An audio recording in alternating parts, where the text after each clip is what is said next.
Sudahkah sholat kita menenangkan hati kita atau tidak? Jangan-jangan kita sholat baru pada level sekedar menggugurkan kewajiban saja. Betul apa betul? Jangan-jangan kita sholat ahilman, iya, tapi cuma sholat doang. Kita tidak punya makna di balik sholat yang kita hadirkan.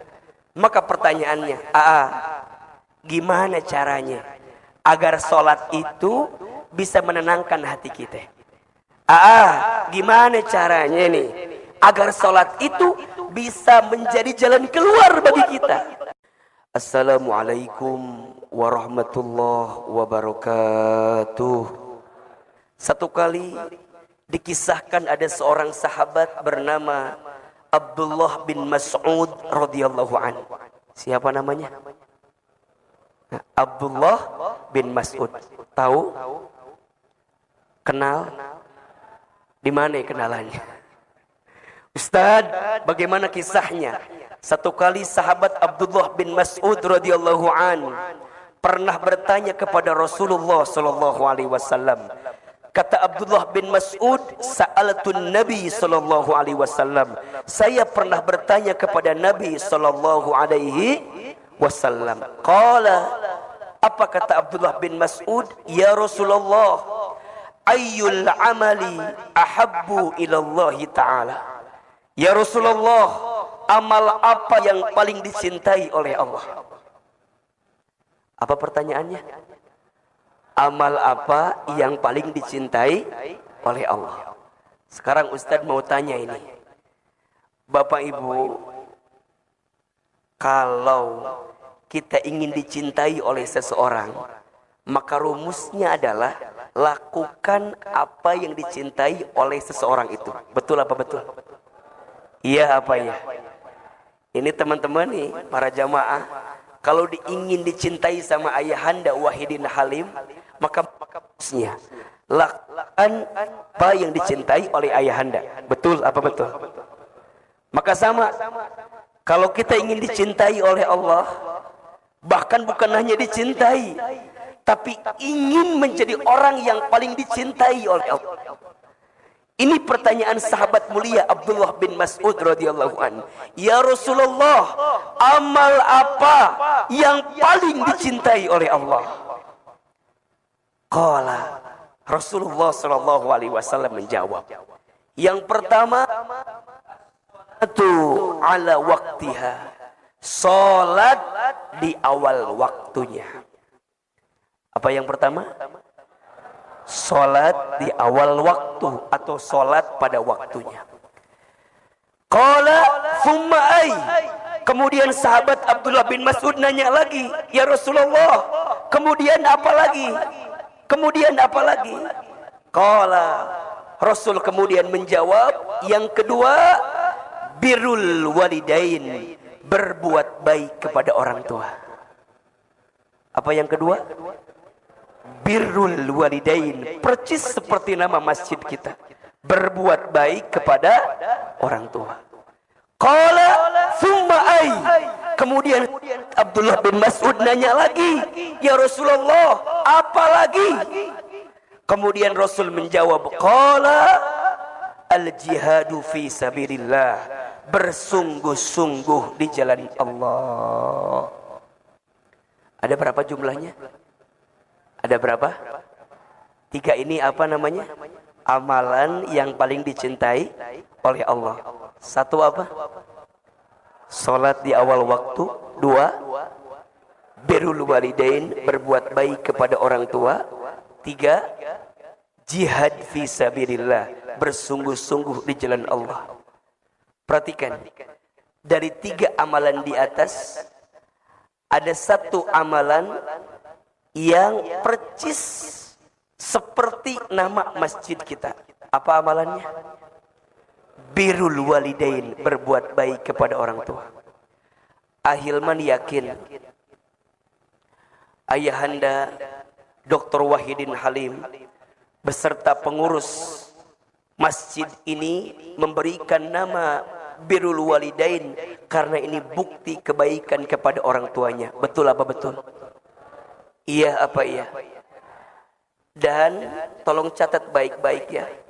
Berbuat baik kepada orang tua itu adalah kunci kemuliaan dan kebahagiaan dalam hidup. Maksudnya apa? Kalau hidup kita ingin mulia, maka muliakan orang tua kita. Kalau hidup kita mau bahagia, maka bahagiakan orang tua kita. Karena apa kata Nabi? Ridullah fi ridul walidain, wasuhtullah fi suhtil walidain. Ridhonya Allah ada pada ridhonya orang tua. Murka bencinya Allah ada pada murka benci orang tua. Saya kalau banyak ditanya sama orang, Ahilman sekarang bisa ceramah di TV, alhamdulillah. Saya akan jawab bukan karena hebatnya saya, tapi karena hebatnya doa orang tua saya. Ahilman sekarang dapat kesempatan berdakwah, bahkan dengan izin Allah pernah berdakwah ke Amerika, ke Kanada. Saya akan jawab bukan karena hebatnya saya, tapi karena hebatnya doa orang tua saya. Saya dapat kesempatan sekolah S1, S2, S3 sekarang. Semuanya beasiswa. Saya akan jawab bukan karena hebatnya saya, tapi karena hebatnya doa orang tua saya. Saya asli orang Garut, ayahanda Dr. Wahidin Halim. Saya orang kampung. Dulu barangkali disebut susah juga hidup. Tapi dengan izin Allah, Allah berikan banyak kebaikan. Dan salah satunya adalah karena ucapan dan prasangka baik dari orang tua saya. Maka hadirin yang dirahmati Allah, kalau ada di antara kita yang hari ini Allah tinggikan derajatnya, mohon maaf lahir dan batin, mungkin usaha kita mah hanya berapa persen lah pengaruhnya. Tapi boleh jadi doa orang tua kita lah yang menguatkan takdir itu datang kepada kita. Betul apa betul? Dan mohon izin, saya boleh menyampaikan, boleh jadi ayahanda Dr. Wahidin Halim, beliau menjadi gubernur, sebelumnya beliau menjadi bupati, bahkan wali kota, sebelumnya, begitu banyak pencapaian yang Allah berikan kepada beliau. Salah satunya karena doa dan kebaikan orang tua beliau. Maka hari ini dengan izin Allah, nama masjid kita adalah apa? Birrul Walidain. Sebagai pesan, ini pesan untuk semua jamaah, termasuk anak-anak santri. Apalagi anak-anak santri. Kalau hidup kita ingin mulia, muliakan orang tua kita. Kalau hidup kita mau bahagia, bahagiakan orang tua kita. Karena mohon maaf, kata Nabi SAW, rogima anfu, celaka menyesal. Ustaz, siapa yang celaka menyesal itu? Kata Nabi, orang yang celaka menyesal adalah dia yang masih menemukan orang tuanya, keduanya atau salah satunya masih hidup, tapi dia tidak bisa masuk surga. Kenapa? Karena dia lupa untuk berbuat baik kepada orang tuanya. Itulah yang Nabi sebutkan sebagai orang yang celaka menyesal. Maka mohon maaf, yang masih punya orang tua, sayangi orang tua kita. Yang masih punya orang tua, muliakan orang tua kita. Yang masih punya orang tua, bahagiakan orang tua kita. Ahilman, bagaimana kalau orang tua kita sudah tidak ada? Apakah kita bisa berbuat baik? Bisa. Tolong catat kalimat ini. Ada 3 hal yang sangat dirindukan oleh orang tua yang sudah kembali kepada Allah dari anaknya. Apa di antaranya Ahilman? 1, orang tua yang sudah wafat merindukan doa dari anaknya yang masih hidup. Maka pesan saya, termasuk bagi saya pribadi, saya ditinggal orang tua saya sejak kecil. Ayah saya, ibu saya. Kalau kita sayang sama orang tua yang sudah meninggal, doakan orang tua kita. Apa di antaranya Ahilman? Bacakan istighfar untuk orang tua kita yang sudah meninggal. Satu kali dikisahkan, ada seseorang yang sudah di alam kubur, kemudian hisabnya diringankan, bahkan dihilangkan. Orang itu kemudian bertanya, Wahai malaikat Munkar Nakir, kenapa siksa kuburku hilang? Kenapa siksa kuburku berkurang? Apa jawaban malaikat? Ya, aku kurangi siksamu, aku hilangkan siksamu. Kenapa? Karena aku menyaksikan ada di antara anakmu yang membacakan istighfar untukmu. Maka ada satu doa yang langsung diabadikan dalam Al-Quran, doa untuk orang tua kita. Hafal apa enggak doanya? Rabbighfirli wali walidayya warhamhuma kama rabbayani shaghira. Apa artinya? Rabbighfirli, ya Allah ya Tuhanku, ampuni dosaku. Wali walidayya, dan dosa kedua orang tuaku. Warhamhuma, dan sayangilah kedua orang tua kami ya Allah, keduanya. Kama rabbayani shaghira, sebagaimana mereka menyayangi kami sejak kami kecil. Maka ini pesan. Yang pertama, doakan orang tua kita. Karena orang tua yang ada di alam kubur menanti doa dari anaknya. Wabil khusus istighfar dari anaknya. Mohon maaf, mungkin orang tua kita ilmunya kurang. Mungkin dulu orang tua kita ibadahnya kurang. Karena apa? Karena sibuk ngurusin kita. Karena sibuk banting tulang mencari nafkah untuk kita. Maka jangan pernah sesali keadaan orang tua kita. Jangan pernah menghina keadaan orang tua kita. Karena pada titik hari ini kita mendapatkan banyak kebaikan karena ada doa dari siapa? Orang tua kita. Yang kedua, apalagi Ahilman, lanjutkan kebiasaan baik orang tua yang dulu pernah dilakukan oleh orang tua kita. Orang tua kita senang kalau anaknya melanjutkan kebiasaan baik orang tuanya. Maka setiap anak harus tahu orang tua kita punya kebiasaan baik apa. Nanti dilanjutkan. Jangan sampai terputus walaupun orang tua sudah kembali kepada Allah Subhanahu wa ta'ala. Maka kata Nabi, ada 3 amalan yang tidak akan terputus ketika orang meninggal. Yang pertama, sedekah jariyah. Yang kedua, ilmu yang bermanfaat. Dan yang ketiga, anak soleh yang mendoakan. Maka yang kedua, lanjutkan kebiasaan baik orang tua kita. Dan yang ketiga, apa? Orang tua merindukan dari anaknya sedekah dari anaknya yang diniatkan untuk orang tuanya. Jadi kalau sekarang kita punya harta dilebihkan dalam hidup ini, ayo sedekah. Niatin buat siapa? Orang tua kita. Ustaz, akan sampai atau tidak? Sampai. Satu kali dikisahkan, ada seorang sahabat bernama Sa'ad bin Ubadah radhiyallahu an. Beliau bertanya kepada Nabi SAW, ya Rasulullah, aku ingin berbuat baik kepada ibuku. Iya, tapi ibuku sudah wafat. Apakah aku bisa berbuat baik? Kata Nabi, bisa. Saat bertanya lagi, bagaimana caranya? Kata Nabi, bersedekahlah atas nama ibumu. Sedekah apa ya Rasulullah? Kata Rasulullah, sedekah air. Bagaimana maksudnya ya Rasulullah? Maksudnya bangunkan sumur atas nama ibumu. Selama sumur itu mengalir, pahalanya sampai untuk siapa? Ibumu yang sudah wafat. Kalau ada rezeki, bangun masjid. Kalau ada rezeki, bangun sekolah. Kalau ada rezeki, bangun pesantren. Kalau ada rezeki, bangun rumah sakit. Setiap kebaikan itu akan mengantarkan pahala untuk siapa? Orang tua kita yang sudah meninggal. Jelas atau tidak? Jelas atau tidak? Baik. Ini pendahuluan. Ini belum mulai ceramah kita, belum ya. Ini baru apa? Pendahuluan. Jadi yang kedua saya sampaikan, takzim sekali Ayahanda Wahidin Halim dengan masjid namanya Birrul Walidain. Mudah-mudahan masjid ini mengingatkan kita untuk terus berbuat baik kepada siapa? Kedua orang tua kita. Yang ketiga, kita akan bahas tema kita pagi ini adalah agar sholat menenangkan hati. Agar sholat menenangkan hati. Sholat itu tiangnya agama. Betul apa betul?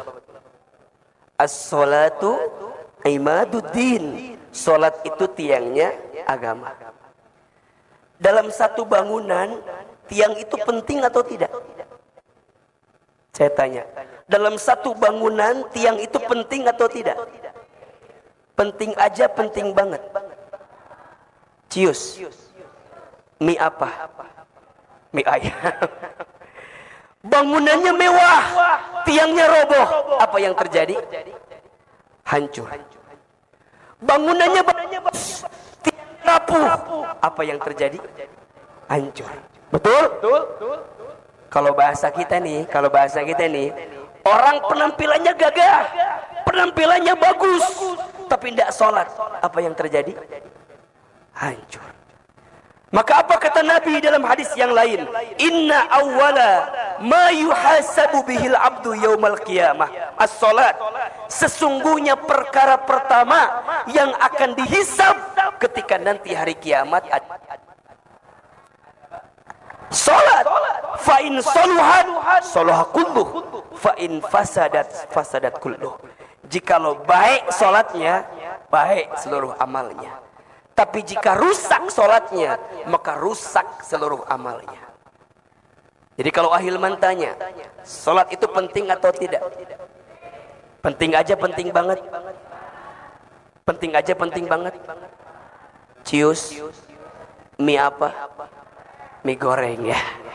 Mie ayam udah, sekarang mie goreng ya. Penting Ustaz? Ya, penting. Salat rukun Islam, salat tiang agama. Salat adalah kekuatan bagi kita, bahkan untuk membedakan kita dengan orang yang tidak beriman kepada Allah. Salah satunya dilihat dari salatnya. Dilihat dari apa? Salatnya. Dan Masya Allah, ketika Allah memerintahkan salat, Allah langsung memanggil Nabi untuk berjumpa dengannya. Dalam peristiwa apa? Isra Mi'raj. Perintahnya istimewa, peristiwanya istimewa, dan latar belakang terjadinya pun juga istimewa. Sedikit kita cerita sedikit. Bapak Ibu kan tahu ya, sering dengar kalau peristiwa Isra Mi'raj yang terjadi pada Nabi SAW itu berangkat dari sebuah peristiwa sebelumnya. Apa? Nabi sedang mengalami kesedihan dalam hidupnya. Betul apa betul? Iya apa iya? Sebelumnya Nabi mendapatkan peristiwa apa Ahilman? Satu, Nabi ditinggal oleh paman yang dicintainya. Siapa namanya? Apa? Abu Thalib. Dan yang kedua, Nabi ditinggal oleh istri tercintanya. Siapa namanya? Khadijah. Dua orang ini, Masya Allah, dua orang yang paling bela Nabi, dua orang yang paling mencintai Nabi, dan dua orang pula yang sangat dicintai oleh Nabi SAW. Pamannya Abu Thalib adalah pamannya yang mengurus Nabi dari sejak kecil. Setelah ibunya wafat, diasuh oleh kakeknya. Kakeknya wafat, diasuh oleh pamannya Abu Thalib. Banting tulang, tulang banting, kaki di kepala, kepala di kaki. Pamannya Abu Thalib mengurus Nabi SAW. Mengajarkan mengembala, mengajarkan berdagang, mengajarkan banyak hal kepada diri Nabi SAW. Diurus sejak kecil, dibesarkan sejak kecil. Maka wajar ketika pamannya wafat, Nabi sedih apa tidak? Sedih apa tidak? Sedih. Orang yang mengurus sejak kecil Ustaz dia. Dan bahkan dikisahkan pamannya Abu Thalib ini di antara paman Nabi yang kondisi ekonominya itu tidak kaya banget gitu. Bisa dibilang sederhana saja. Coba ibu bayangkan, bapak bayangkan, baginda Nabi itu tinggal bersama seorang paman yang kondisi ekonominya tidak kaya. Apa yang terjadi? Nabi tumbuh dalam kesederhanaan. Nabi tumbuh dalam kemandirian. Nabi tumbuh dalam kondisi yang begitu luar biasa, ditempa oleh pamannya. Tapi justru mohon maaf lahir batin, kondisi sulit yang Nabi rasakan sejak kecil menjadikan beliau menjadi pribadi yang tangguh dalam kehidupan. Maka mohon maaf ini, adik-adik sayang, kalau hari ini hidup kita sedang mohon maaf ya. Misalnya keluarga kita, orang tua kita, bukan orang yang kaya, mohon maaf. Jangan pernah menghina keadaan. Karena kadang-kadang seseorang itu harus dibanting agar dia terpelanting pada keadaan yang lebih baik. Betul apa betul? Iya apa iya? Seseorang kadang harus tahu rasanya pahit agar dia bisa tahu rasanya manis. Betul? Baginda Nabi SAW mendapatkan banyak pelajaran dari paman yang dicintainya. Siapa namanya? Abu Thalib. Maka saat beliau wafat, Nabi sedih. Yang paling ngebela beliau, orang kafir Quraisy tidak berani kepada baginda Nabi karena masih ada pamannya Abu Thalib ketika itu. Abu Thalib yang pasang badan, kalau bahasa kita kira-kira begitulah. Kalau bahasa orang Tangerang, Abu Thalib yang pasang badan gitu loh. Kalau ada yang nyakiti ponakan saya yang pasang badan, kira-kira begitu. Maka saat kehilangan Nabi sedih. Ditambah lagi kehilangan istri tercinta beliau, siapa? Khadijah. Ustadz Hilman, bagaimana gambaran istri seperti Khadijah itu? Masya Allah. Ibu, Ustadz mau tanya boleh? Ibu mau tidak punya suami seperti Rasulullah? Mau? Ibu ngaca apa enggak?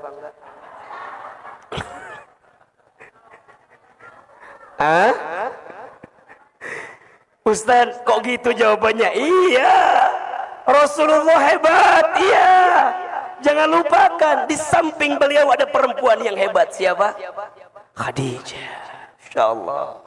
Ustaz, ada cerita apa yang bisa dibagikan kepada kita? Masya Allah. Ibu sayang, ayahanda yang dirahmati Allah, Khadijah itu seorang istri yang paling bisa menguatkan sosok Nabi Muhammad sallallahu alaihi wasallam. Satu kali dikisahkan, boleh saya cerita? Baginda Rasul itu sedang bertahanus di Gua Hira, sedang berdiam diri di mana? Di Gua Hira. Tiba-tiba apa? Datang suara mengatakan kalimat Iqra, Iqra, Iqra. Yang datang siapa? Lihat ke kanan, gak ada orang. Ke kiri, gak ada orang. Ke depan, gak ada orang. Ke belakang, gak ada orang. Pas lihat ke atas, ada makhluk putih besar. Siapa yang datang? Malaikat Jibril. Apa kata Nabi? Ma Nabi Qari, saya tidak bisa baca. Ternyata waktu itu datang Jibril memberikan wahyu yang pertama. Surat apa? Al-Alaq. Kalau orang di atas sebutnya surat Iqra. Namanya surat apa? Al-Alaq. Ma Nabi Qari, saya tidak bisa baca. Jibril kemudian selesaikan 5 ayat pertama surat Al-Alaq. Iqra bismi rabbikal ladzi khalaq. Khalaqal insana min 'alaq. Iqra wa rabbukal akram alladzi 'allama bil qalam 'allamal insana ma lam. 5 ayat selesai. Nabi ketakutan apa tidak? Bulu kuduknya merinding, tubuhnya bergetar, kakinya ketakutan, takut. Ibu nggak usah jauh-jauh lah. Ibu lagi di lampu merah, tiba-tiba ada yang manggil, ibu. Lihat kanan, kiri, depan, belakang nggak ada orang. Takut apa enggak? Percis, Nabi ketakutan, Masya Allah. Maka apa yang terjadi? Nabi kemudian bangkit, Nabi kemudian lari hingga menuju rumahnya. Masya Allah. Sampai di rumah, buka pintu, langsung melihat wajahnya Khadijah. Apa yang terjadi? Setengah ketakutan Nabi langsung hilang karena melihat wajah siapa? Khadijah. Masya Allah. Begitu luar biasanya Khadijah. Nabi lagi ketakutan, lihat wajahnya Khadijah, setengah ketakutan langsung hilang. Apa yang Khadijah lakukan? Khadijah nggak nanya lagi, nggak nanya, ya Rasul kenapa enggak? Khadijah langsung memeluk Nabi, dipeluk oleh Khadijah, dibisikin telinga Nabi, ya Muhammad, suamiku, jangan takut. ada aku di sampingmu. Masya Allah. Kalau di luar sana ada yang menyakitimu, aku yang pertama mencintaimu. Kalau dia di luar sana ada yang menjatuhkanmu, aku yang paling pertama menguatkanmu. Apa yang terjadi? Dipeluk oleh Khadijah, dibisikin telinganya, semua ketakutan Nabi langsung hilang karena dipeluk oleh siapa? Sekarang Ustaz mau tanya yang di atas, ibu-ibu punten. Ibu-ibu, saya mau tanya, boleh apa enggak? Kalau suami ibu di luar rumah ada masalah, sampai ke rumah lihat wajah ibu, hilang masalah tambah masalah. Tolong jawab ini pertanyaan. Suami ibu di kantor, suami ibu di mana?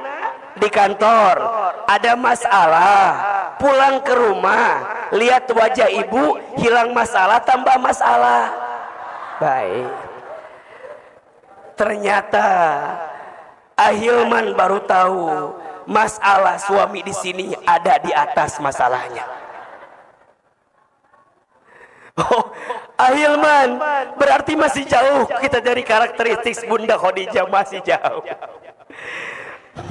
Betul ya Pak ya?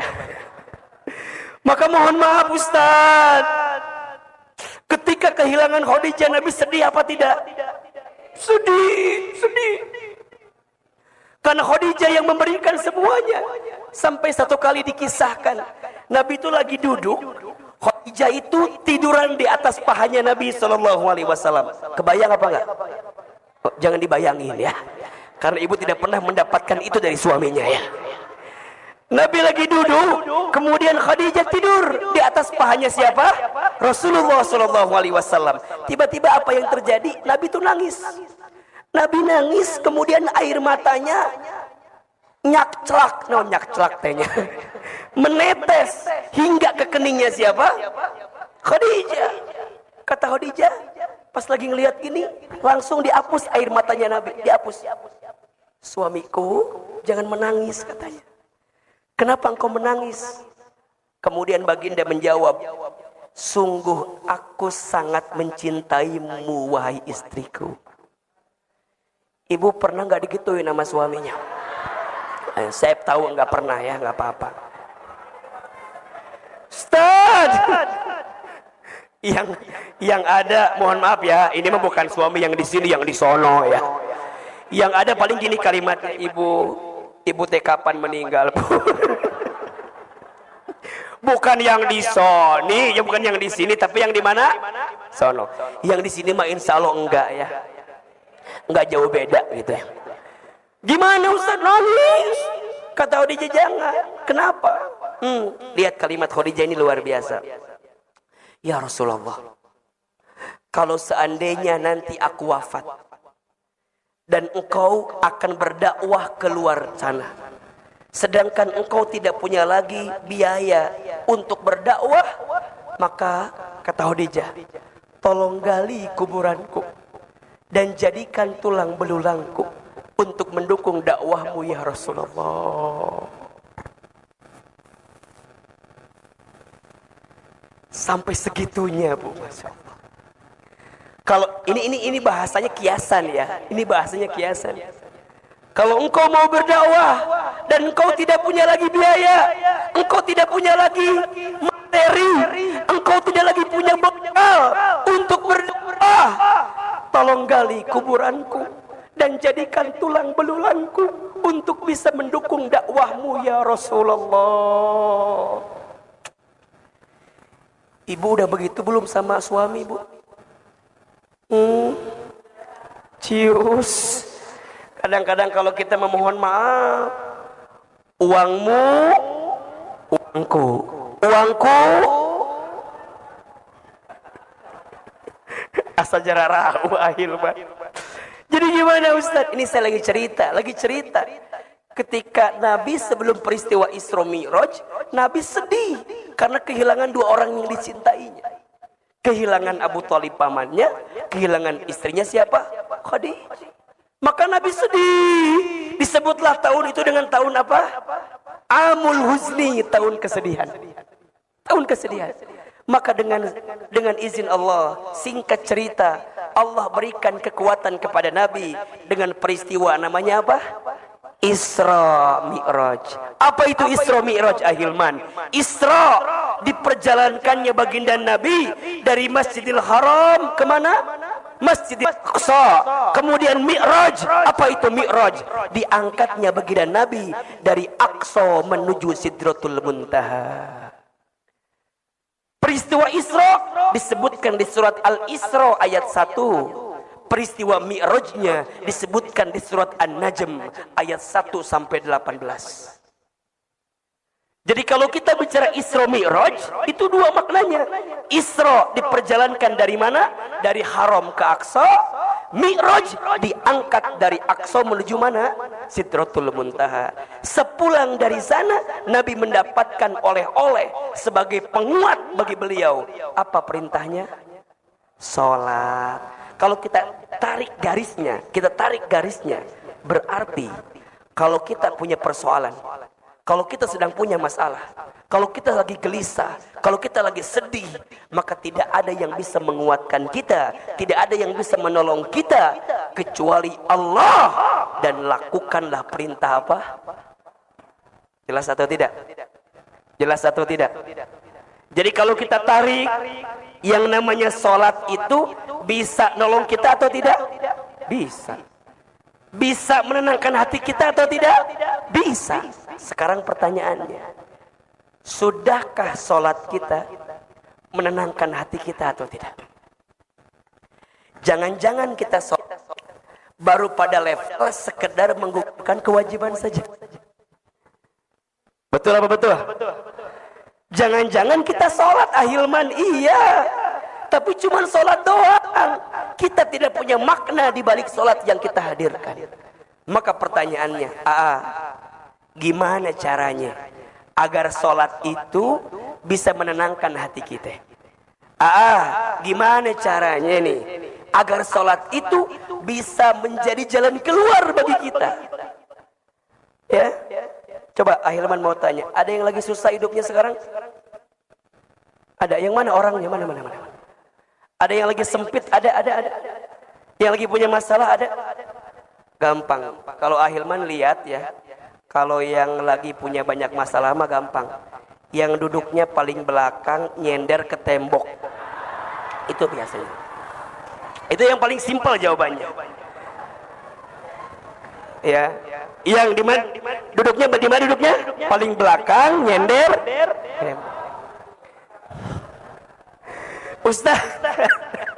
Ustaz, kenapa yang nyender ke tembok ada masalah? Iya, karena di rumahnya tidak punya sandaran. Jadi pas ke masjid yang dicari apa? Tembok sebagai sandaran.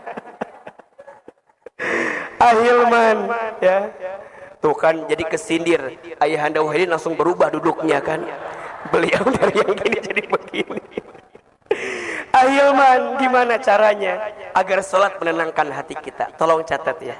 Ada 5 I. Ada berapa? Ada 5 I yang harus kita hadirkan dalam sholat agar sholat menenangkan hati kita. I yang pertama, sholat harus ikhlas. Apa yang pertama? Ikhlas. Ustadz, apa itu ikhlas? Ikhlas itu artinya menyandarkan setiap aktivitas kita hanya untuk siapa? Lillahi ta'ala. Inna sholati wa nusuki wa mahyaya wa mamati lillahi rabbil alamin. Sesungguhnya sholatku, ibadahku, hidupku, matiku hanya untuk Allah. Ibu, bapak, jangan jadikan sholat semata-mata hanya untuk karena kita punya keinginan. Jangan. Karena sholat itu apa? Perintah dari siapa? Allah. Berarti apa? Kalau kita sholat, berarti kita menunjukkan ketaatan kepada siapa? Allah. Kan banyak ya, di kita ini banyak nih. Kalau mau punya sesuatu katanya sholat. Itu benar, nggak masalah. Tetapi ingat, niatnya harus karena siapa? Harus karena Allah. Kalau niatnya bukan karena Allah, maka yang terjadi apa? Ketika sesuatu itu nggak tercapai, kita nyalain apa? Nyalain sholat. Ustadz, katanya duha itu ngelancarin rezeki, Ustadz. Iya. Tapi kok rezeki saya ini seret mulu, Ustadz. Apakah duhanya yang salah? Bukan duhanya yang salah. Betul apa betul? Banyak orang yang lupa. Bisa sholat duha saja, itu rezeki atau bukan? Tolong jawab. Bisa sholat duha itu rezeki atau bukan? Rezeki. Jadi mikirnya bukan semata-mata duha biar dapat rezeki. Jangan begitu. Mikirnya bisa duha saja itu adalah rezeki. Dan saya catatkan baik-baik kepada Bapak Ibu sekalian ya. Jangan pernah khawatir dengan rezeki. Kenapa? Rezeki sudah tertakar, tak mungkin tertukar. Catat status hari Senin itu. Rezeki sudah tertakar, tak mungkin. Selama kita masih hidup, maka selama itu masih ada catatan rezeki untuk kita. Apa kata Nabi? Ya ayuhan nas, inna ahadakum lan yamuta hatta yastakmila rizquhu. Wahai manusia, sesungguhnya di antara kamu sekalian tidak akan diwafatkan oleh Allah sampai sempurna rizkinya. Berarti kalau sekarang kita masih hidup, masih ada rezeki apa enggak? Kalau sekarang kita masih hidup nih, kita masih dikasih umur nih, masih bisa bergerak nih, masih bisa bernafas nih, masih ada rezeki atau tidak? Jangan takut. Tapi harus ikhtiar. Harus apa? Ikhtiar. Ingat, ikhtiar itu ada dua. Satu ikhtiar bumi, dua ikhtiar langit. Ikhtiar buminya kerja, ikhtiar langitnya apa? Tingkatkan ketakwaan kita kepada Allah. Harus kerja, harus usaha, harus bisnis. Jangan diam. Kenapa? Perintah Allah. Makanya Ustaz paling kesel sama orang yang bikin status akan indah pada waktunya. Apa statusnya?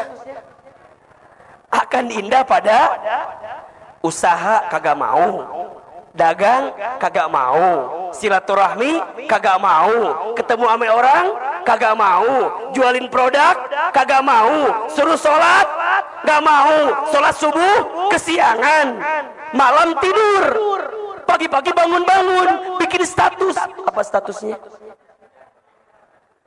Akan indah pada waktunya. Tuh nyambung. Akan indah pada waktunya itu hanya berlaku bagi dia yang berusaha. Betul apa betul? Berarti rezeki atau bukan? Rezeki sebagai bentuk ketakwaan kita kepada Allah. Dan apa janji Allah kepada kita? Wa may yattaqillaha yaj'al lahu makhraja wa yarzuqhu min haitsu la yahtasib. Dan barang siapa yang bertakwa kepada Allah, maka Allah akan tunjukkan jalan keluar kepadanya. Dan Allah limpahkan rezeki dari jalan yang tidak disangka-sangka. Maka poin pertama, agar sholat menenangkan hati kita, kudu apa? Ikhlas. Karena siapa? Karena Allah. Berarti apa? Kita tes sholat karena kita butuh sama siapa? Allah. Jangan jadikan sholat sebagai sesuatu yang memberikan beban kepada kita, jangan. Tapi jadikan sholat sebagai kebutuhan untuk kita. Kalau kita lapar harus apa? Makan. Kalau kita haus harus apa? Minum. Kalau kita capek harus apa? Istirahat. Sama. Kalau hati kita gelisah, sholat. Kalau hidup kita susah, sholat. Kalau hati kita sempit, sholat. Itu jawabannya. Karena ikhlas dalam sholat bisa mengantarkan ketenangan hati dalam hidup kita. Yang kedua, apa ahilman? Ittiba. Apa? Salat kudu ittiba. Apa itu ittiba? Mengikuti salatnya Nabi Muhammad sallallahu alaihi wasallam. Salatlah kamu kama ra'aitumuni usolli. Salatlah kamu sebagaimana engkau melihat aku salat. Nabi itu menenangkan hatinya, mengistirahatkan hatinya dengan apa? Dengan salat. Arahni bis salat. Satu kali Nabi pernah bilang sama Bilal, wahai Bilal, istirahatkan hatiku dengan salat. Apa perintahnya? Bilal, kumandangkan azan. Masya Allah. Bilal, lantunkan azan. Kenapa?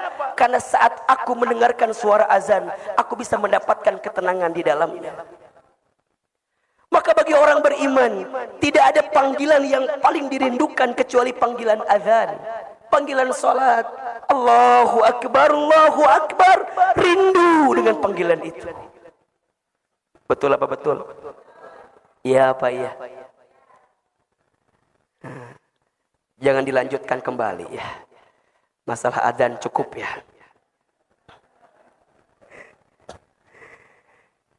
Jadi dia sangat senang dengan panggilan azan.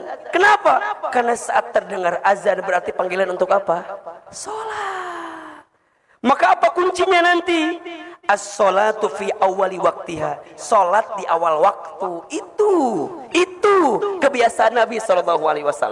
Kenapa? Karena salat itu ibaratnya pertemuan penting antara seorang hamba dengan siapa? Allah. Ibu, bapak, saya gambarkan begini. Ibu janjian dulu. Waktu zaman jahiliyah dulu. Ibu janjian sama mantan pacar ibu. Yang sekarang jadi apa? Jadi suami. Janjian jam 12. Kira-kira persiapannya jam berapa?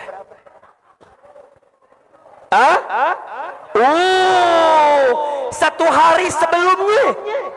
Betul apa enggak? Alis dilempeng-lempengin. Pipi tirus-tirusin. Bibir dimerah-merahin. Betul apa betul? Oh, kuku dipotong-potongin. Manicure, pedicure. Mau ketemu sama mantan pacar kita. Betul apa enggak? Bajunya dipilih yang bagus apa yang enggak? Bagus, bahkan ganti berkali-kali. Betul apa enggak? Ini cocok enggak ya? Ini cocok enggak ya? Betul enggak? Kok enggak nyambung ya? Ininya hijau, merah, baunya kuning. Pelangi kali ah. Gantian terus. Mau ketemu sama siapa itu? Ketemu sama manusia biasa. Betul apa enggak? Ibu jam 12 temuan janjiannya. Saya yakin dari jam 10 udah siap berangkat dari rumah. Betul? Jam 11 udah deg-degan. Setengah 12 makin deg-degan. Kenapa? Makin mau ketemu sama mantan pacar kita. Pas ketemu jam 12.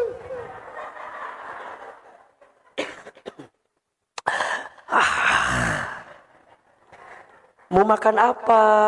Apa jawabannya? Terserah. Ya apa enggak? Mau makan apa? Apa jawabannya? Terserah. Pas dikasih makan, makannya sepiring. Yang dimakan berapa banyak? 2 suap. Kok makannya dikit? Iya, lagi diet. Jaga image betul. Iya apa ya? Jaga image, ya kan? Pertanyaannya, kalau udah ketemu, pengen cepet-cepet atau buru-buru? Pengen cepet-cepet atau lama-lama? Buru-buru. Pengen buru-buru. Pengennya lama-lama. Janjiannya sejam. Pas udah ketemu, yo setannya lain kan? Aku pulang ya. Jangan. Aku masih angel.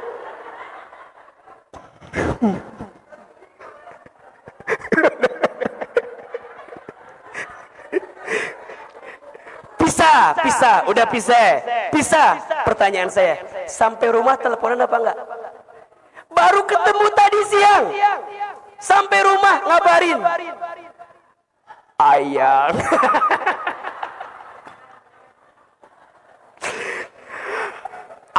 udah sampai, Neng udah sampai, nanya lagi, jangan lupa makan ya. Si awatnya lagi sensi, kan tadi baru makan, kamu pengen aku gemuk ya, ingetin makan mulu. Terus malamnya teleponan, itu Amiman. Betul apa betul? Sekarang saya mau tanya, azan zuhur jam 12, kita siap-siap jam berapa? Jam 2 baru datang. Azan zuhur jam berapa? Jam 12. Baru sholat jam berapa? Jam 2. Ibaratnya lah, bapak mau ketemu sama ayah Wahidin, dijanjiin jam 12, datang jam 2, ditinggal apa enggak? Di SP tinggal lagi.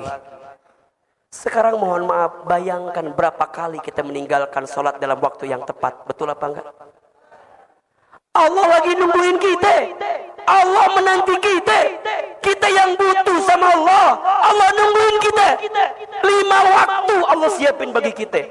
Ente kemana aja?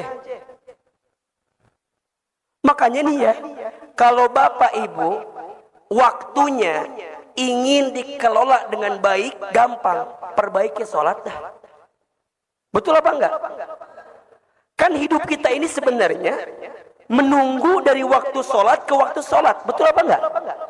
Hari ini tadi pagi nih, sholat subuh nih, sholat subuh. Habis ini kita gerak aktivitas, nungguin sholat apa?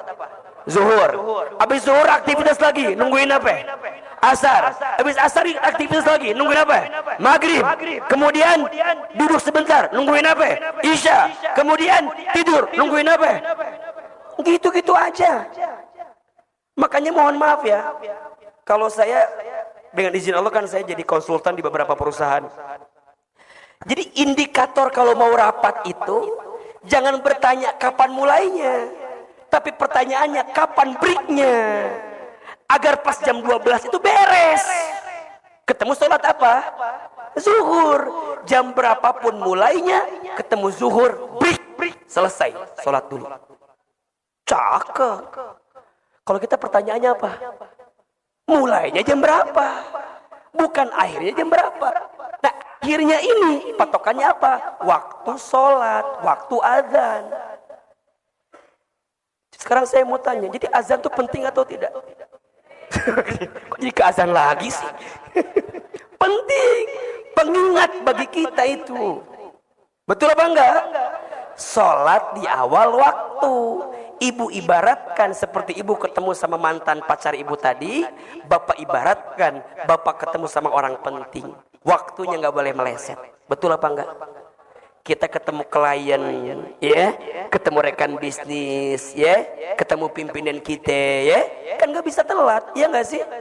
Maunya tepat waktu. Ittiba, ikuti sholatnya Rasulullah Shallallahu Alaihi Wasallam. Salah satunya apa? Sholat di awal waktu. Naik lagi Ustadz, ya, sholat harus pakai ilmu. I yang ketiga. I yang pertama apa?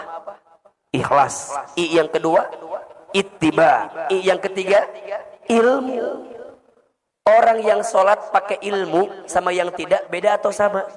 Beda. Sederhananya, pahami setiap bacaan sholat. Coba. Allahu Akbar. Apa artinya? Apa artinya? Saat bapak ibu mengucapkan kalimat Allahu Akbar, maknanya tidak ada yang lebih besar dalam hidupku kecuali siapa? Berarti apa? Ibu nyingkirin kehidupan dunia, ibu nyingkirin kesibukan dunia, bapak nyingkirin setiap pekerjaan urusan dunia, bapak singkirin. Kenapa? Karena tidak ada yang lebih penting untukku kecuali siapa? Allahu Akbar. Allah Maha Besar. Baca iftitah, ada yang baca Allahumma ba'id, silahkan. Ada yang baca Allahu Akbar kabira, silahkan. Setelah itu baca Al-Fatihah. Bismillahirrahmanirrahim. Apa artinya? Dengan menyebut namamu ya Allah, yang maha pengasih lagi maha penyayang. Apa maknanya? Ya Allah, Kalau saat ini hamba sedang tersakiti, hamba sedang terluka, hamba sedang kecewa, hamba tenang ya Allah, karena hamba punya Engkau yang Maha Pengasih lagi Maha Penyayang. Jadi gimana? Gak akan sedih berlebihan, gak akan kecewa berlebihan, gak akan putus asa berlebihan. Kenapa? Karena kita punya siapa? Allah, Allah Ar-Rahman Ar-Rahim. Alhamdulillahi Rabbil Alamin. Ya Allah, segala puji hanya bagimu, Tuhan semesta alam. Kalimat Alhamdulillah mengajarkan kita untuk menghilangkan kesombongan dalam diri kita. Yang ngasih kita harta siapa? Yang ngasih kita harta siapa? Yang ngasih kita umur siapa? Yang ngasih kita sehat siapa? Yang ngasih kita pangkat siapa? Yang ngasih kita jabatan siapa? Allah. Saat kita baca Al-Fatihah, ya Allah, tidak ada yang berhak dipuji kecuali Engkau ya Allah. Jadi kalau ada orang yang muji kita, ada orang yang hormat sama kita, ada orang yang menghargai kita, ada orang yang memuliakan kita, satu jawabannya apa? Karena Allah nutupin aib-aib kita saja. Kalau seandainya aib kita dibuka, apa yang mau kita banggakan? Gak ada. Kita ini cuma tutup pakai casing aja sama Allah. Betul apa enggak? Maka saat baca Fatihah, hilang kesombongan. Makanya aneh kalau ada orang yang sholat tapi sombong, aneh. Saya ulangi. Ada orang yang sholat tapi sombong, aneh. Kenapa? Karena dengan sholat dia ruku, dia sujud, berarti dia menghambakan dirinya kepada siapa? Dan tidak ada yang lebih besar dalam hidup kita kecuali siapa? Ya Allah, terima kasih. Engkau titipkan jabatan kepada hamba ya Allah. Engkau titipkan pangkat kepada hamba ya Allah. Bukan karena hebatnya hamba, tapi ini hebatnya Engkau yang menitipkan kepada hamba. Betul apa betul? Mohon maaf ya. Kadang-kadang kan kita ayahanda suka ini ya, kadang suka mikir kita ini. Kok bisa ya? Kadang ya, saya pada posisi saya ya. Ya Allah, alhamdulillah ya. Sekarang dengan izin Allah ya, bisa di televisi, bisa ceramah begini. Kalau bicara mohon maaf ya. Yang lebih pintar banyak apa enggak? Banyak. Yang lebih hebat banyak apa enggak? Banyak. Makanya kadang-kadang malu Ustaz. Saya tuh kalau bicara begini, usia ini masih muda, banyak guru-guru kita malu. Tapi kalau saya merenung, Allah, Engkau tidak mungkin mengizinkan sesuatu kecuali Engkau titipkan kebaikan di dalamnya. Itu aja husnuzonnya. Nah, pelutong.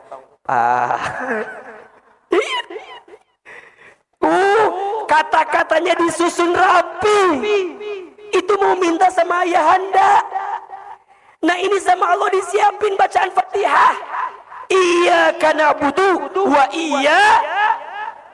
Ya Allah, hanya kepadamu lah kami menyembah dan hanya kepadamu lah kami minta pertolongan. Kan kalau bahasa kita gini, Ayahanda Wahidin, karena aneh ini udah kerja berapa tahun sama bapak nih. Ya kan kita bahasa gitu loh.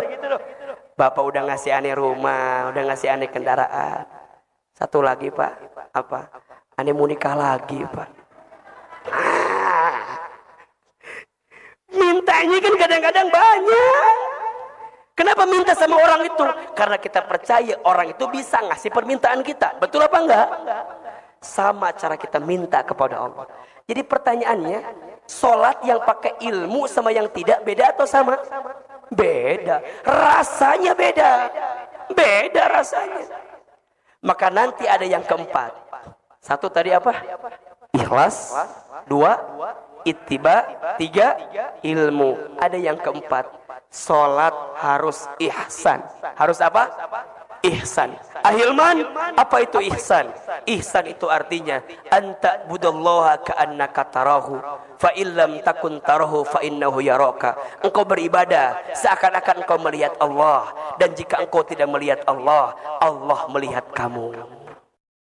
Jadi gimana Ustaz? Ini saya lagi cerita. Ketika Nabi sebelum peristiwa Isra Mi'raj, Nabi sedih karena kehilangan dua orang yang dicintainya. Kehilangan Abu Thalib pamannya, kehilangan istrinya siapa? Khadijah. Maka Nabi sedih. Disebutlah tahun itu dengan tahun apa? Amul Huzni, tahun kesedihan. Tahun kesedihan. Maka dengan izin Allah, singkat cerita, Allah berikan kekuatan kepada Nabi dengan peristiwa namanya apa? Isra Mi'raj. Apa itu Isra Mi'raj, Ahilman? Isra diperjalankannya baginda Nabi dari Masjidil Haram kemana? Masjidil Aqsa. Kemudian Mi'raj. Apa itu Mi'raj? Diangkatnya baginda Nabi dari Aqsa menuju Sidratul Muntaha. Peristiwa Isra disebutkan di surat Al-Isra ayat 1. Peristiwa Mi'rajnya disebutkan di surat An-Najm ayat 1 sampai 18. Jadi kalau kita bicara Isra Mi'raj, itu dua maknanya. Isra diperjalankan dari mana? Dari Haram ke Aqsa. Mi'raj diangkat dari Aqsa menuju mana? Sidratul Muntaha. Sepulang dari sana, Nabi mendapatkan oleh-oleh sebagai penguat bagi beliau. Apa perintahnya? Salat. Kalau kita tarik garisnya, berarti kalau kita punya persoalan, kalau kita sedang punya masalah, kalau kita lagi gelisah, kalau kita lagi sedih, maka tidak ada yang bisa menguatkan kita, tidak ada yang bisa menolong kita kecuali Allah. Dan lakukanlah perintah apa? Jelas atau tidak? Jelas atau tidak? Jadi kalau kita tarik, yang namanya sholat itu bisa nolong kita atau tidak? Bisa. Bisa menenangkan hati kita atau tidak? Bisa. Sekarang pertanyaannya, sudahkah sholat kita menenangkan hati kita atau tidak? Jangan-jangan kita sholat baru pada level sekedar menggugurkan kewajiban saja. Betul apa betul? Jangan-jangan kita sholat, Ahilman, iya, tapi cuma sholat doang. Kita tidak punya makna di balik sholat yang kita hadirkan. Maka pertanyaannya, gimana caranya agar sholat itu bisa menenangkan hati kita? Gimana caranya nih agar sholat itu bisa menjadi jalan keluar bagi kita? Ya, coba Ahilman mau tanya, ada yang lagi susah hidupnya sekarang? Ada yang mana orangnya? Mana? Ada yang lagi sempit? Ada. Yang lagi punya masalah? Ada. Gampang. Kalau Ahilman lihat ya, kalau yang lagi punya banyak masalah mah gampang. Yang duduknya paling belakang nyender ke tembok. Itu biasanya. Itu yang paling simpel jawabannya. Ya. Yang di mana duduknya? Paling belakang nyender tembok. Ustaz, kenapa yang nyender ke tembok ada masalah? Iya, karena di rumahnya tidak punya sandaran. Jadi pas ke masjid yang dicari apa? Tembok sebagai sandaran. Ahilman, ya. Tuh kan jadi kesindir. Ayahanda Wahidin langsung berubah duduknya kan. Beliau dari yang gini jadi begini. Ahilman, gimana caranya agar sholat menenangkan hati kita? Tolong catat ya. Ada 5 I. Ada berapa?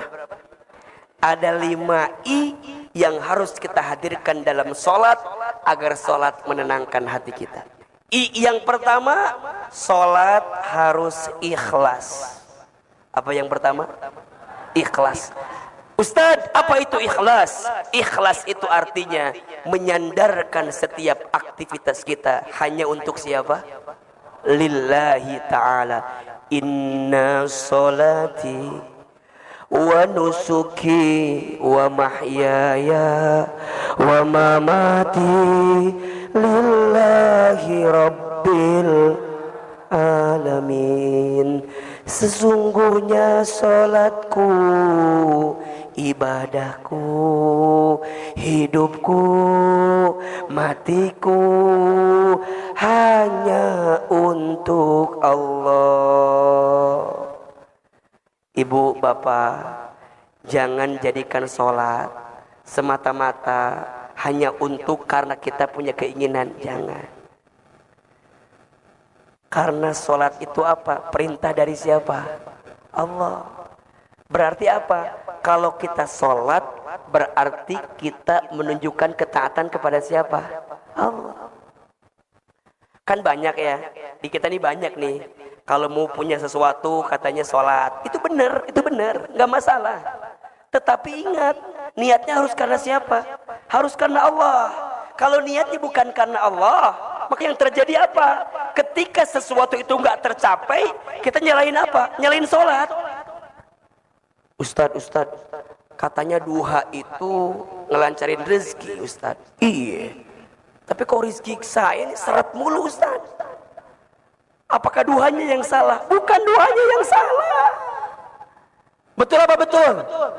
Banyak orang yang lupa. Bisa sholat duha saja, itu rezeki atau bukan? Tolong jawab. Bisa sholat duha itu rezeki atau bukan? Rezeki. Jadi mikirnya bukan semata-mata duha biar dapat rezeki. Jangan begitu. Mikirnya bisa duha saja itu adalah rezeki. Dan saya catatkan baik-baik kepada Bapak Ibu sekalian ya. Jangan pernah khawatir dengan rezeki. Kenapa? Rezeki sudah tertakar, tak mungkin tertukar. Catat status hari Senin itu. Rezeki sudah tertakar, tak mungkin. Selama kita masih hidup, maka selama itu masih ada catatan rezeki untuk kita. Apa kata Nabi? Ya ayuhan nas, inna ahadakum lan yamuta hatta yastakmila rizquhu. Wahai manusia, sesungguhnya di antara kamu sekalian tidak akan diwafatkan oleh Allah sampai sempurna rizkinya. Berarti kalau sekarang kita masih hidup, masih ada rezeki apa enggak? Kalau sekarang kita masih hidup nih, kita masih dikasih umur nih, masih bisa bergerak nih, masih bisa bernafas nih, masih ada rezeki atau tidak? Jangan takut. Tapi harus ikhtiar. Harus apa? Ikhtiar. Ingat, ikhtiar itu ada dua. Satu ikhtiar bumi, dua ikhtiar langit. Ikhtiar buminya kerja, ikhtiar langitnya apa? Tingkatkan ketakwaan kita kepada Allah. Harus kerja, harus usaha, harus bisnis. Jangan diam. Kenapa? Perintah Allah. Makanya Ustaz paling kesel sama orang yang bikin status akan indah pada waktunya. Apa statusnya? Akan indah pada usaha kagak mau, dagang kagak mau, silaturahmi kagak mau, ketemu sama orang kagak mau, jualin produk kagak mau, suruh sholat gak mau, sholat subuh kesiangan, malam tidur, pagi-pagi bangun-bangun bikin status. Apa statusnya? Akan indah pada waktunya. Tuh nyambung. Akan indah pada itu hanya berlaku bagi dia yang berusaha. Betul apa betul? Berarti rezeki atau bukan? Rezeki sebagai bentuk ketakwaan kita kepada Allah. Dan apa janji Allah kepada kita? Wa may yattaqillaha yaj'al lahu makhraja wa yarzuqhu min haitsu la yahtasib. Dan barang siapa yang bertakwa kepada Allah, maka Allah akan tunjukkan jalan keluar kepadanya. Dan Allah limpahkan rezeki dari jalan yang tidak disangka-sangka. Maka poin pertama, agar sholat menenangkan hati kita, kudu apa? Ikhlas. Karena siapa? Karena Allah. Berarti apa? Kita tes sholat karena kita butuh sama siapa? Allah. Jangan jadikan sholat sebagai sesuatu yang memberikan beban kepada kita, jangan. Tapi jadikan sholat sebagai kebutuhan untuk kita. Kalau kita lapar harus apa? Makan. Kalau kita haus harus apa? Minum. Kalau kita capek harus apa? Istirahat. Sama. Kalau hati kita gelisah, sholat. Kalau hidup kita susah, sholat. Kalau hati kita sempit, sholat. Itu jawabannya. Karena ikhlas dalam sholat bisa mengantarkan ketenangan hati dalam hidup kita. Yang kedua, apa ahilman? Ittiba. Apa? Salat kudu ittiba. Apa itu ittiba? Mengikuti salatnya Nabi Muhammad sallallahu alaihi wasallam.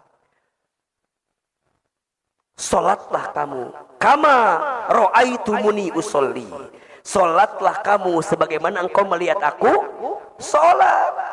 Nabi itu menenangkan hatinya, mengistirahatkan hatinya dengan apa? Dengan salat. Arahni bis salat. Satu kali Nabi pernah bilang sama Bilal, wahai Bilal, istirahatkan hatiku dengan salat. Apa perintahnya? Bilal, kumandangkan azan. Masya Allah. Bilal, lantunkan azan. Kenapa? Karena saat aku mendengarkan suara azan, aku bisa mendapatkan ketenangan di dalamnya. Maka bagi orang beriman, tidak ada panggilan yang paling dirindukan kecuali panggilan azan, panggilan salat. Allahu Akbar, Allahu Akbar. Rindu dengan panggilan itu. Betul apa betul? Ya apa ya? Jangan dilanjutkan kembali ya. Masalah adzan cukup ya.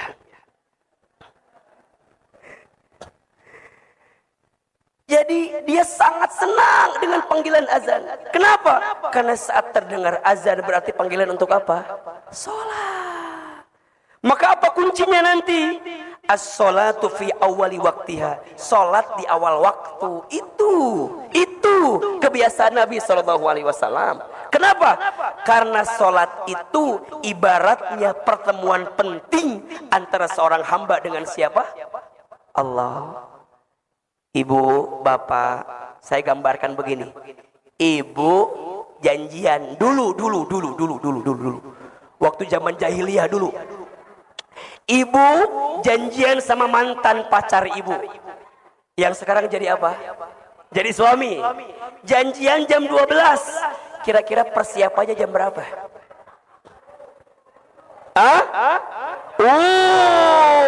Satu hari sebelumnya. Betul apa enggak? Alis dilempeng-lempengin, pipi tirus-tirusin, bibir dimerah-merahin. Betul apa betul? Oh, kuku dipotong-potongin, manicure, pedicure. Mau ketemu sama mantan pacar kita. Betul apa enggak? Bajunya dipilih yang bagus apa yang enggak? Bagus, bahkan ganti berkali-kali. Betul apa enggak? Ini cocok enggak ya? Ini cocok enggak ya? Betul enggak? Kok enggak nyambung ya? Ininya hijau, merah, baunya kuning. Pelangi kali ah. Gantian terus. Mau ketemu sama siapa itu? Ketemu sama manusia biasa. Betul apa enggak? Ibu jam 12 temuan janjiannya. Saya yakin dari jam 10 udah siap berangkat dari rumah. Betul? Jam 11 udah deg-degan. Setengah 12 makin deg-degan. Kenapa? Makin mau ketemu sama mantan pacar kita. Pas ketemu jam 12.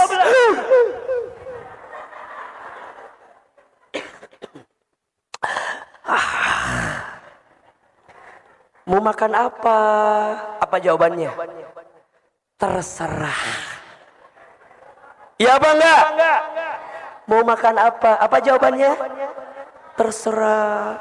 Pas dikasih makan, makannya sepiring. Yang dimakan berapa banyak? 2 suap. Kok makannya dikit? Iya, lagi diet. Jaga image betul. Iya apa ya? Jaga image, ya kan? Pertanyaannya, kalau udah ketemu, pengen cepet-cepet atau buru-buru? Pengen cepet-cepet atau lama-lama? Buru-buru. Pengen buru-buru. Pengennya lama-lama. Janjiannya sejam. Pas udah ketemu, yo setannya lain kan? Aku pulang ya. Jangan. Aku masih angel.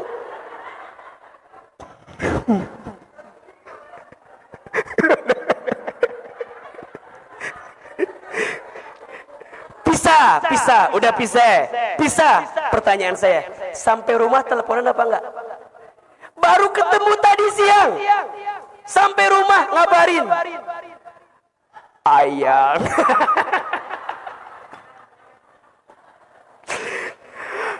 Aa udah sampai, Neng udah sampai. Nanya lagi, jangan lupa makan ya. Si awatnya lagi sensi, kan tadi baru makan. Kamu pengen aku gemuk ya? Ingetin makan mulu. Terus malamnya teleponan. Itu amiman. Betul apa betul? Sekarang saya mau tanya, azan zuhur jam 12. Kita siap-siap jam berapa? Jam 2 baru datang. Azan zuhur jam berapa? Jam 12. Baru sholat jam berapa? Jam 2. Ibaratnya lah, bapak mau ketemu sama ayah Wahidin, dijanjiin jam 12, datang jam 2, ditinggal apa enggak? Di SP tinggal lagi. Sekarang mohon maaf, bayangkan berapa kali kita meninggalkan sholat dalam waktu yang tepat. Betul apa enggak? Allah lagi nungguin kita, Allah menanti kita. Kita yang butuh sama Allah, Allah nungguin kita. 5 waktu Allah siapin bagi kita. Ente kemana aja? Makanya nih ya, kalau bapak ibu waktunya ingin dikelola dengan baik, gampang, perbaiki sholat dah. Betul apa enggak? Kan hidup kita ini sebenarnya menunggu dari waktu sholat ke waktu sholat. Betul apa enggak? Hari ini tadi pagi nih, sholat subuh nih. Sholat subuh. Habis ini kita gerak aktivitas. Nungguin sholat apa? Zuhur. Habis zuhur aktivitas lagi. Nungguin apa? Asar. Habis asar aktivitas lagi. Nungguin apa? Maghrib. Kemudian duduk sebentar. Nungguin apa? Isya. Kemudian tidur. Nungguin apa? Gitu-gitu aja. Makanya mohon maaf ya, kalau saya dengan izin Allah kan saya jadi konsultan di beberapa perusahaan. Jadi indikator kalau mau rapat itu jangan bertanya kapan mulainya, tapi pertanyaannya kapan breaknya, agar pas jam 12 itu beres. Ketemu sholat apa? Zuhur. Jam berapapun mulainya, ketemu zuhur, break, selesai, sholat dulu. Cakep. Kalau kita pertanyaannya apa? Mulainya jam berapa? Bukan akhirnya jam berapa? Nah, akhirnya ini patokannya apa? Waktu sholat, waktu azan. Sekarang saya mau tanya, jadi azan itu penting atau tidak? Kok jadi ke azan lagi sih? Penting, pengingat bagi kita itu. Betul apa enggak? Sholat di awal waktu. Ibu ibaratkan seperti ibu ketemu sama mantan pacar ibu tadi, bapak ibaratkan bapak ketemu sama orang penting. Waktunya nggak boleh meleset. Betul apa enggak? Kita ketemu klien, ya, ketemu rekan bisnis, ya, ketemu pimpinan kita, ya, kan nggak bisa telat, ya nggak sih? Maunya tepat waktu. Ittiba, ikuti sholatnya Rasulullah Shallallahu Alaihi Wasallam. Salah satunya apa? Sholat di awal waktu. Naik lagi Ustadz, ya, sholat harus pakai ilmu. I yang ketiga. I yang pertama apa? Ikhlas. I yang kedua, ittiba. I yang ketiga, ilmu. Orang yang sholat pakai ilmu sama yang tidak beda atau sama? Beda. Sederhananya, pahami setiap bacaan sholat. Coba. Allahu Akbar. Apa artinya? Apa artinya? Saat bapak ibu mengucapkan kalimat Allahu Akbar, maknanya tidak ada yang lebih besar dalam hidupku kecuali siapa? Berarti apa? Ibu nyingkirin kehidupan dunia, ibu nyingkirin kesibukan dunia, bapak nyingkirin setiap pekerjaan urusan dunia, bapak singkirin. Kenapa? Karena tidak ada yang lebih penting untukku kecuali siapa?